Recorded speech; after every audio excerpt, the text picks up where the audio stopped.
Right, I'm here again with another of my top five series. This time it's delving into the pop market, pop rock market, I suppose. This is Elton John. Uh, I'm quite a big Elton John fan. I seem to be a big fan of myself, of lots of people, but I am. I like lots of different types of music, broad range. I consider myself. So we're delving into Elton John, my top five. So at number five. Uh, Not his debut album, but the one that carries his name, Elton John. Obviously, this got the classic Your Song. It's so much more than that, though. It's got Indian Sunset, and one of my favourite all-time Elton John tracks, The Greatest Discovery. If you've not listened to that track, please do. Uh, it's a very good album for such young artists.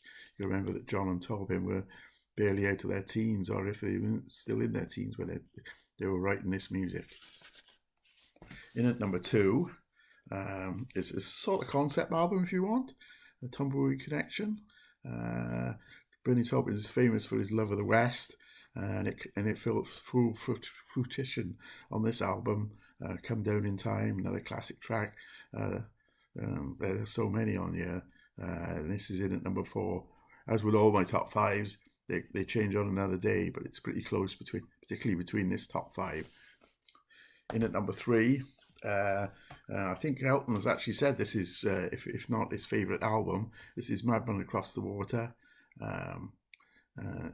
This kicks off with Tiny Dancer, which wasn't that famous for a long while until that seminal scene in the film where they sing it. Almost Famous, I think the film is, and this stands up as a very good album on its own right. It is an album. There's no fantastic, huge hit singles on here.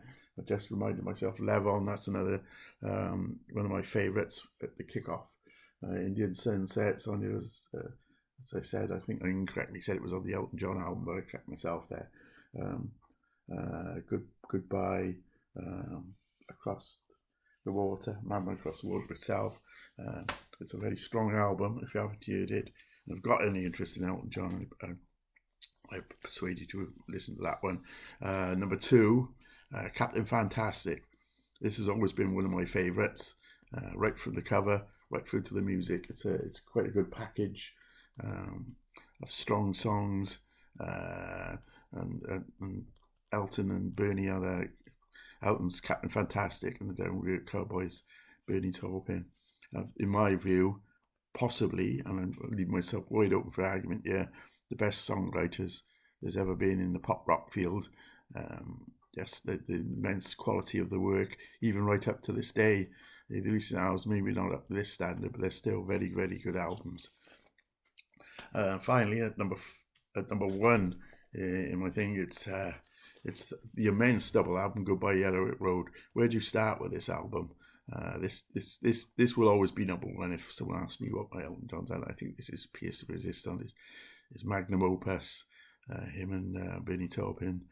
Some of the songs, two LPs worth of very strong albums. Everyone will know their Candle in the Wind, Goodbye Yellow Road itself, Benny and the Jets. Funeral for a Friend, Love Like Bleeding, opening two tracks where Elton's shown his piano skills. The song has no title. I've titled my playlist on here. This list has no title in honour of that track. There are so many harmonies on here. There's so many good songs. It forces its way past all the rest every time to become number one. It's an album I go back to and go after regularly. It's probably one of my most listened albums in my collection. That's my Elton John top five. Thank you.